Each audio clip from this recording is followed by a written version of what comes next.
ಚಿರತೆಯಿಂದ ನಾಡಿನತ್ತ ವ್ಯಾಘ್ರಗಳು entry ಕೊಡ್ತಾ ಇವೆ. ಲೈಟ್ಗಳು ಆಫ್ ಆಗ್ತಾ ಇದ್ದಂತೆ ಮನೆ ಬಾಗಿಲಿಗೆ ಚಿರತೆಗಳು ಲಗ್ಗೆ ಇಡ್ತಾ ಇವೆ. ಆದ್ರೆ ಇಷ್ಟಾದ್ರೂ ಅರಣ್ಯ ಇಲಾಖೆ ಅಧಿಕಾರಿಗಳು ಮಾತ್ರ ಅಡ್ರೆಸ್ಸಿಗೆ ಸಿಗ್ತಾ ಇಲ್ಲ. ಈ ರೀತಿಯ ನಿರ್ಲಕ್ಷ್ಯ ಯಾಕಾಗಿ ಅನ್ನೋ ಪ್ರಶ್ನೆ ಸದ್ಯ ಎಲ್ಲೆಡೆ ಹರಿದಾಡ್ತಾ ಇದೆ. ಬೆಂಗಳೂರು ಗ್ರಾಮಾಂತರ ಜಿಲ್ಲೆ ನೆಲಮಂಗಲ ತಾಲೂಕು ಸೋಂಪುರ ಹೋಬಳಿಯ ವೀರಸಾಗರ ಶ್ರೀಪತಿಹಳ್ಳಿ ರಸ್ತೆಯಲ್ಲಿ ಚಿರತೆ ಪ್ರತ್ಯಕ್ಷವಾಗ್ಬಿಟ್ಟಿದೆ. ಅದೂ ಕೂಡ ವೀರಸಾಗರ ಶ್ರೀಪತಿಹಳ್ಳಿಯಲ್ಲಿ ನಾಯಿಯನ್ನ ಅಟ್ಟಿಸಿಕೊಂಡು ಹೋಗ್ತಾ ಇರೋ ದೃಶ್ಯ ಸಿಸಿಟಿವಿ ಕ್ಯಾಮೆರಾದಲ್ಲಿ ಸೆರೆಯಾಗಿದೆ. ಈ ದೃಶ್ಯ ನಿಜಕ್ಕೂ ಮೈ ಜುಮ್ ಎನಿಸುವಂತಿದೆ. ನಾಯಿಗಳ ಮೇಲೆ ಹೀಗೆ ಎಗರ್ತಾ ಇರೋ ಚಿರತೆ ಏನಾದ್ರೂ ಮನುಷ್ಯರ ಮೇಲೆ ದಾಳಿ ಮಾಡಿದ್ರೆ ಯಾರು ಹೊಣೆ?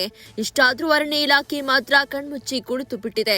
ಸದ್ಯ ಇದೇ ವಿಚಾರ ಗ್ರಾಮಸ್ಥರ ಕೆಂಗಣ್ಣಿಗೆ ಗುರಿಯಾಗಿದ್ದು, ಅನಾಹುತ ಆಗೋ ಮೊದಲು ಬರ್ತೀರಾ ಅಥವಾ ಯಾರದ್ದಾದ್ರೂ ಹೆಣ ಬಿದ್ದ ಮೇಲೆ ಕೂಂಬಿಂಗ್ ಅಥವಾ ಬೋನ್ ಇಡುವ ಕಾರ್ಯ ಶುರು ಮಾಡ್ತೀರಾ ಅಂತ ಆಕ್ರೋಶ ವ್ಯಕ್ತಪಡಿಸಿದ್ದಾರೆ.